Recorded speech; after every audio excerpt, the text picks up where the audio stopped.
What's up, everybody? Welcome back to the channel. Okay, we got some news to discuss, but I want to discuss the FBI just for a moment. Now, you got all these people out there yelling and screaming, gnashing their teeth. How come the administration's not doing nothing? There's people really dissatisfied with the job that especially Pam Bondi is doing, which, you know, I'm one of these people that I'm like, just hang on, let these people do their job. They just got in this position. Let them do their damn job. Give it some time. But, you know, it's really hard to defend that position when the director of the FBI comes out and says things like this. Did Jeffrey Epstein hang himself or did somebody kill him? Senator, I believe he hung himself in a cell in the Metropolitan Detention Center. Are you going to release all the information about that? Senator, we are working through that right now with the Department of Justice. When do you think you'll have it done, Cash? I think in the near future, sir. Wow. What? Like before I die? Senator, we've been working on that, and we're doing it in a way that protects victims and also doesn't put out into the ether information that is irrelevant for production of the public, such as CSAM. Really? So you're one of these people that think Jeffrey Epsteined himself, my guy? Like, seriously? You're going to come with that line? Like, this is going to be kind of unbelievable. Like, it's hard to buy into that. Like, I'm sorry. It's just not. There's been several people. Let me put it this way. There's been several people try to recreate that whole situation. And it's daggone impossible to get downright Cajun about it, right? It's dadgum impossible, for crying out loud. Nobody believes this. You could have come out and you could have said anything else besides, no, we believe he hung himself. Seriously, you could have said, we're looking into it, the evidence is not conclusive, blah, blah, blah, blah, blah, blah, blah. And then you're going to give us this timeline nonsense. Oh, we need to redact all these names and we don't want anybody to get hurt. Are you kidding me on that? Like, what's going on? You guys should have at least 4 or 5 individuals working on this constantly. And how come we have nothing? It's been like a month at this point. We have nothing. We're never going to get it. I'm one of these people that I'm completely pessimistic, black-pilled, if you will, completely black-pilled about the Epstein files. Are we ever going to get anything conclusive? Like the client list, blah, blah, blah, blah, blah. Who was working with Epstein? You know, is there any evidence he was a Mossad agent, for crying out loud? Like, I know a lot of people want to know about that. But, you know, we're getting nothing. The FBI absolutely knows these things. And if they don't, then I think, once again, this whole department needs to be dismantled. They need to rethink their strategy in life and put it back together with some semblance of competence. We need competence in our federal law enforcement, for crying out loud. We need information sharing for all of the intelligence agencies, blah, blah, blah, blah, blah. You get it. Like, Kash Patel was one of these people that said several times, as a matter of fact, if he's ever made director of the FBI, he's shutting the headquarters down on day one. On day one. The next day, he's going to reopen it as a museum to the deep state. Now, anybody with a brain and a little bit of IQ can tell that, okay, well, maybe that's a little bit of bluster. But hang on, that would also, like, insinuate significant reform. We haven't seen any reform whatsoever. It's been really quiet coming from the FBI, as a matter of fact. And this doesn't bode well for the public, for the people that were cheering on Kash Patel, that were like, yes, I actually cheered when I saw that he was being nominated for FBI director. I'm like, that is perfect. Go Donald Trump. And then Kash comes in and we've heard crickets. Like I said, I've been one of these people, like, I'm one of these sit and wait, you know, the force will be with you type of thing going on. Like, just chill out. But, you know, once again, like I said, when we get responses like that, like, do you really believe that he hung himself? Dude, like, have you looked into this case at all? At all? But it is what it is. But we've got some big news, folks. And, you know, it's kind of a slow news day, if you will. So we're going to go ahead and cover it. I know probably a lot of other people have covered this. But you know what? Right quick, we're going to go over a couple of headlines, as a matter of fact, because it is relevant to what we're talking about here today. So check this out. Check it out. House follows Trump's lead with a vote to change the Gulf of Mexico to Gulf of America. That's just a caveat, if you will. That's an aside headline. But U.S. applications for jobless benefits fell last week despite elevated uncertainty over Trump tariffs. That is right. So they fall once again. This is the second month in a row. The job numbers are freaking great. Boeing surges after Lutnick says the UK is about to announce a $10 billion order. That is right, folks. $10 billion freaking dollars. And that comes right on the heels of US and UK agree to a deal slashing Trump tariffs on cars and metals. Now, the BBC, we all know that that's left-wing news. They're biased, so they're not going to give you all the nitty-gritty details, if you will. But let's go over it, because they actually do a decent job about giving you what's going on. However, you know, with these corporate press news articles, they're going to give you comments from people on the left. So be prepared for that. A lot of people are like Trump deranged over in the UK, so it is what it is, folks. But yes, Donald Trump signed the deal. This is going to make Lawrence O'Donnell shiver in his freaking boots, as a matter of fact, because he's been saying, blah, blah, blah, blah, blah, it's been X amount of days, and we have 0 deals. Blah, blah, blah, blah, blah. Like, this dude's just a lunatic, right? On Meet the Press, Donald Trump was outraged at being asked about the rising price of strollers. Tires, strollers, some clothing in the wake of your tariffs. Excuse me, that's peanuts compared to energy. Energy is 60% of the cost. But sir, you energy is the big. You campaigned on a promise to bring prices down on day Well, I don't know. When one. you say strollers are going up, what kind of a thing? And then he changed the subject. Strollers, what kind of a thing? Question mark. Then he changes the subject. It really sounded like he doesn't know what a stroller is. Really, my dude, a guy with like, what, 4 or 5 kids doesn't know what a stroller is? Do you know what a stroller is, my guy? Like, without being told what a stroller is? You see how ridiculous that sounds, Lawrence O'Donnell? You sound ridiculous. Now, he comes out, he's talking about, he's outraged. Did that sound outraged to you? Or did that sound outraged to somebody who's deranged with Donald Trump? Yeah, there's a vast difference between the two. To me, it sounded like somebody asked a ridiculous question, and Trump was like, what are you talking about? Then he goes on to say, oh, he changed the subject. No, he didn't, as a matter of fact. Like, come on, let's think about these things, Lawrence O'Donnell, for a second. People asked Donald Trump to bring prices down. What does he have almost immediate control over? Gas prices, for one. He's got a lot of control over gas prices, energy prices. He's got a pretty good amount of control over energy prices. How much control over the cost of strollers does he have? Next to none. Next to none. So when she starts asking about individual specific items that are bought maybe once in a lifetime. Yeah, once in a lifetime. This is all the left has, by the way. They keep bringing up the price of things that, you know, once again, luxury items like dolls for Christmas, which Donny Two Dolls over here, which is Donald Trump, in case you didn't know. That's Lawrence O'Donnell's name for Donald Trump, because Lawrence O'Donnell is a Trump deranged lunatic and doesn't understand nuance to anything. He doesn't understand sarcasm. He doesn't understand a lot of concepts, apparently. He doesn't understand literally what literally means. He literally doesn't understand the definition of literal.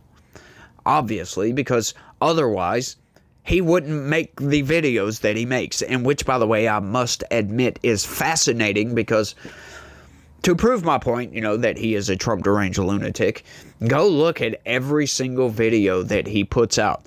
Every single video, 95% of the video is talking about Trump. Yes, every single video. How much of a deranged lunatic do you have to be to make every single video about one man, one single person?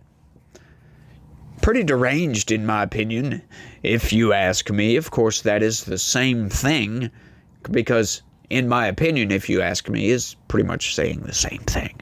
But let's get into this news article right quick, y'all. The U.S. has agreed to reduce import taxes on a set number of British cars and allow some steel and aluminum into the country tariff-free as part of a new agreement between the U.S. and U.K. The announcement offers relief for key U.K. industries from some of the new tariffs announced by President Donald Trump since entering office on January. But it will leave a 10% duty in place on most goods from the UK. How about that, UK? How about that, Lawrence O'Donnell? How about that, Democrats and the left and the corporate press and everybody who is yelling and screaming and gnashing their teeth about all these tariffs? Donald Trump goes in to make one of these deals that you guys claimed was never going to happen. He's never going to make any trade deals whatsoever.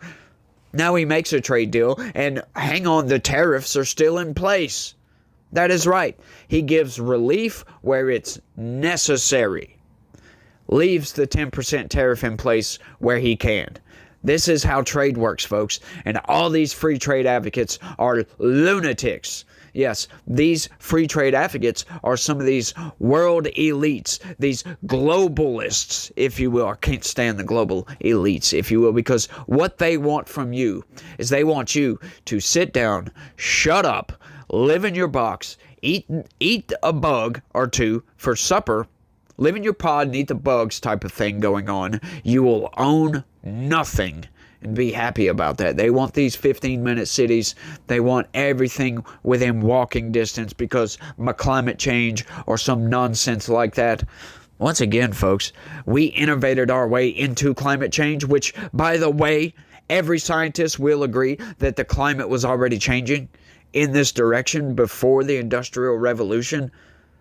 So we are uncertain, although there is a consensus that mankind is assisting with climate change, is helping to change the climate. Sure, we can all agree on that, but to what effect and how much? You see what I mean by that? They don't have an answer for that. And these companies, they want to sue other states, these states want to sue these companies for damage from climate change. How do you quantify that? Nobody can ever answer that question. How do you quantify that exactly? How do you differentiate the man-made climate change from the regular, natural climate change? Once again, who is to say this isn't natural? Like, I love this. It's a deep philosophical question. Who is to say that all these skyscrapers and cars is not natural? Who is to say that? Think about that for a second. I know right off the jump that might sound ridiculous because, it's man-made. Well, beavers make dams that change the environment. Not nearly to the extent that mankind has. Sure, I'll give you that one. But we consider that a natural process, don't we? I know we're getting off into philosophy and we're supposed to be talking about tariffs and trade deals and all that nonsense. We'll get there. We'll get there because this trade deal was awesome. But getting back to my aside right quick, think about that for a second. Who is to say? Are we the arbiters of what is reality? That is up for you to decide, by the way. Because if we are conscious of the reality that we think about and ponder upon, that's fascinating, isn't it? But who is to say that what we have created on this planet is not a natural process? Who is to say this isn't the norm all across the universe, wherever complicated life? And once again, who is to say that we are that sophisticated? There might be much, much more sophisticated life out there. You never know. We just don't know yet. It's a question mark, if you will, but it's a deep philosophical question. Is this a natural process? So once again, man-made climate change, that might be a natural process, but we can't answer that because we can't step outside of ourselves. Why? Because we don't know of any other life that exists in the universe currently. We only have one example of life existing in the universe, and that is us. So that is the measure by which we make our judgments. Yeah. You got a control group, and that's it. You don't have no experimental data, nothing. You got the control group, so we don't know if that's on the high end, on the low end, if this is a natural process, if we were not supposed to be able to build things and make our society sophisticated enough to where we can build cars and skyscrapers and tanks and trucks and nuclear weapons and spacecraft, for crying out loud. It's absurd. Though hailed by leaders in the two countries as significant, analysts said it did not appear to meaningfully alter the terms of trade between the countries as they stood before the changes introduced by Trump this year. Is that so? That's fascinating, because what was the purpose of the trade deal then? What was the purpose of going in depth on some of these specific products, by the way? Because yes, steel and aluminum, they go really in depth on a lot of this, right? We still have the vehicle tariffs, as a matter of fact. Speaking of that, let's look at this little graphic that Donald Trump put out. The United Kingdom trade deal. A new market access into $5 billion in exports.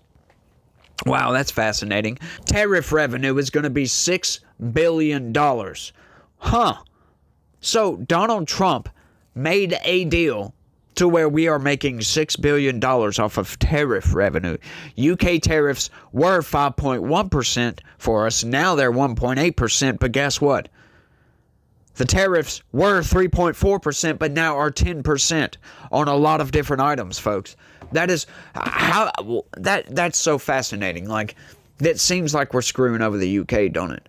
But once again, folks, this is getting to where on specific items that are high volume, if you will, the tariffs almost don't exist at all. That's good. They're going to make money. This deal is set up fairly. This is a fair deal. This is what free trade actually looks like, right? Because free trade doesn't necessarily mean free trade as we have come to know it. Because, for the rest of the world, free trade was, we can export anything we want to into the world's largest economy. But when we import things from said economy, we're going to charge them. That's what they considered free trade. So, if they considered that free trade, I consider this free trade, because this is at least reciprocal. No formal deal was signed on Thursday, and the governments were light on details. Speaking from a Jaguar Land Rover factory in the West Midlands, Sir Keir Starmer described the agreement as a fantastic platform. At the White House, Trump called it a great deal and pushed back against criticism that he was overstating its importance. Yeah, see, these are just Trump deranged people. This is the start of many more deals like this. Once again, the United States is sick and tired of getting the shaft, if you will, on trade. No longer. Donald Trump is wanting to ramp up manufacturing. Once again, folks, this is a good thing. This is going to bring jobs into the United States, and we are no longer going to be treated unfairly by the world at large. This is good, y'all. This is a maxed out deal that we're going to make bigger, he said. What's in the deal? The two sides said the U.S. had agreed to reduce the import tax on cars, which Trump had raised by 25% last month, to 10% for 100,000 cars a year. That will help luxury car makers such as Jaguar, Land Rover, and Rolls-Royce, but could limit growth in the years ahead, as it amounts to roughly what the U.K. exported last year. Oh, it's going to limit growth, will it? See, these people, they've always got to bring the sourness in there, right? These people are just Trump deranged. They want to try to take this down at every single peg, knowing that this is a pretty damn good deal. 100,000 cars per year? Yeah, so what if the cost is 25% more beyond that? We're still making money hand over fist, and it's still a fair deal regardless. Oh, it's going to stymie growth. Come on, get off of yourself. No, it'll grow. And if it does grow, then we'll renegotiate that. How about that? But no, these people just want to be negative. And once again, they want to try to, anywhere they can, try to cut the legs out from underneath what Trump is actually trying to do. Because what this does is stops subsidizing the rest of the world. And these people are mad about that. They absolutely are. Tariffs on steel and aluminum, which Trump had also raised earlier this year to 25%, have also been slashed, according to the Prime Minister's office. The office also said the two sides had agreed to reciprocal access for beef exports with a quota of 13,000 metric tons for UK farmers. Those figures were not confirmed by the White House, though it said it expected to expand its sales of beef and ethanol to the UK, a long-standing demand on part of the US.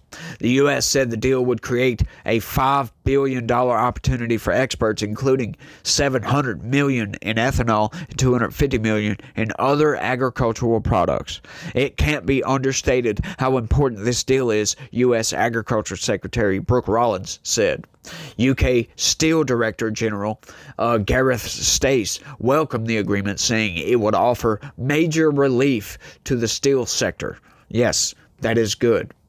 The UK government's cool-headed approach and perseverance in negotiating with the US clearly paid off, he said. Other business groups expressed more uncertainty. Once again, folks, every time, see, the people actually in the room making the deals are like, yes, this is good. We finally got some free stuff going on here. Sorry we were ripping off the United States for so long. There we go. And then, other people got to chime in. People unfamiliar with the trade deal are like, no, well, we're a little bit skeptical over here. It's better than yesterday, but it's definitely not better than 5 weeks ago, said Duncan Edwards, chief executive of British American Business, which represents firms in the two countries and supports free trade. Well, if he supported free trade, then how come this guy wasn't gnashing his teeth on a daily basis about the unfair deal that the United States was getting? That's what I'm talking about with these free trade advocates. They weren't really free trade advocates, were they? No, they were just really, really more focused on extracting wealth from the United States to bring our economy down, to bring the value of the dollar down, to match the value of the euro. And then once it gets to that point, let's go ahead and bring all these down to match everybody else. This is by design, folks. This is not a bug. It's a feature. By the way, this is what they want to do. Normalize the dollar, if you will. You know what I mean? Normalize currency. Fiat, if you will. I'm trying to be excited, but I'm struggling a bit. Yeah, it's because you're Trump deranged, and you can't be excited about anything that Donald Trump does. In the House of Commons, conservative shadow trade secretary Andrew Griffith dismissed the announcement as a Diet Coke deal, not the real thing. Trade Minister Douglas Alexander stressed that the deal was jobs saved, not job done. What is that even supposed to mean? Jobs saved? Yes. As a matter of fact, we're creating many, many jobs here in the United States. And we probably just saved the UK jobs, as a matter of fact. Not a job done. What do you mean by that, my guy? Like, come on. But they don't expand upon that. So what that tells me is that he was actually kind of in favor of this. They just, cherry-picked a quote from this guy that, they could make sound bad. A win for U.S. ranchers. The U.S. and UK have been discussing a trade deal since Trump's first term. They came close to signing a mini agreement at that time. But the U.S. had long pushed for changes to benefit its farmers and pharmaceutical issues, which had been non-starters politically for the UK. It was not clear how much those issues had advanced. The National Cattlemen's Beef Association said the agreement, in principle, had delivered a tremendous win for American ranchers, but the U.S. Meat Export Federation, which tracks trade barriers for farmers in the U.S., said it was still trying to pin down information about the changes. So they have no opinion yet, in other words. So why add that in here? And why frame it negatively? Because that's exactly what they just did. That's exactly what they did. By using but and oh. Said it was still trying to pin down information. Right.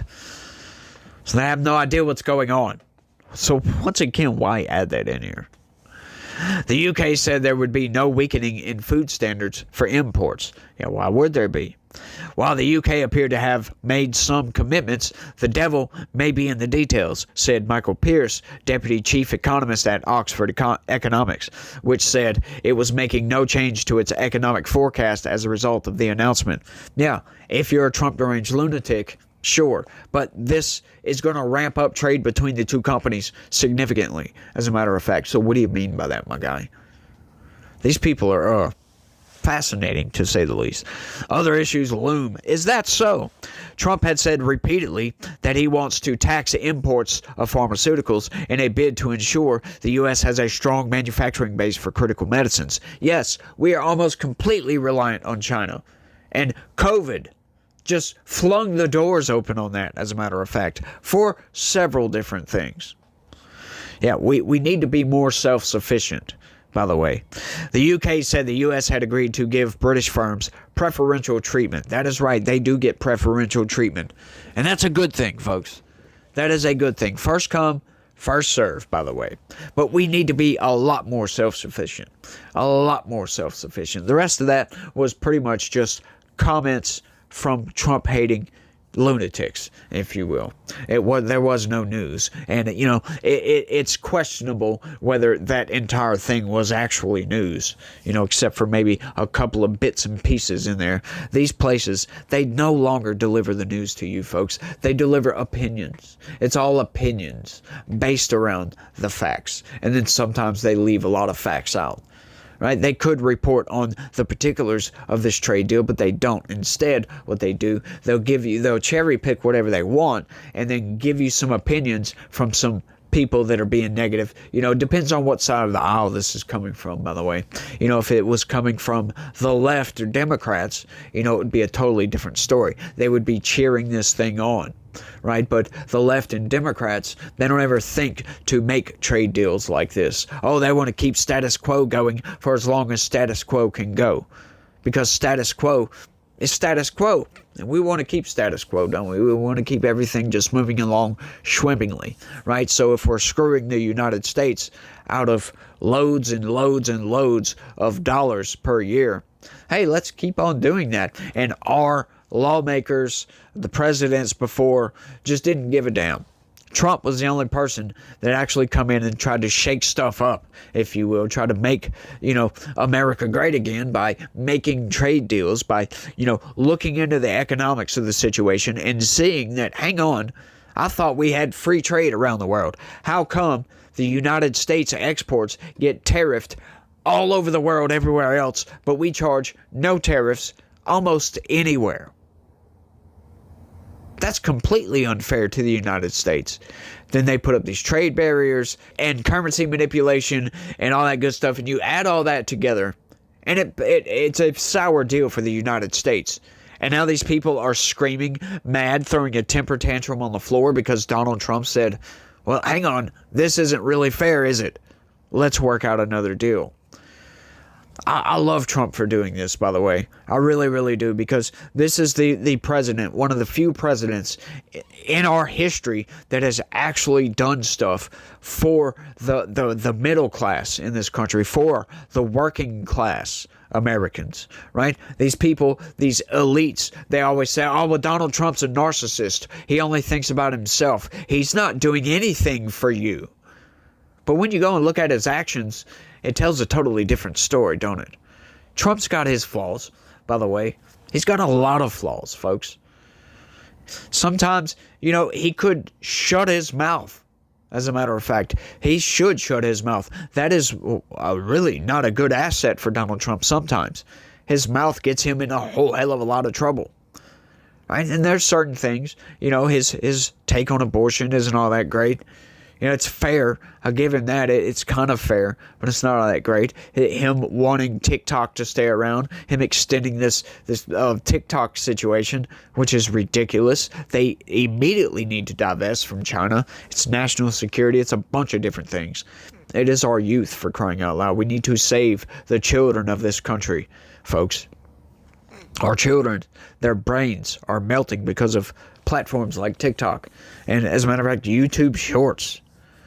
It's not good for their attention spans. Although I do have to admit, my kid, he's used TikTok a lot, and before I realized how much of a problem it was, I got him off of TikTok. I only allow him, X amount of time on TikTok per day now. But when he was younger, before I kind of realized how bad TikTok actually was, He stayed on TikTok. Well, it's designed that way, by the way. But yeah, I go rambling on about nonsense.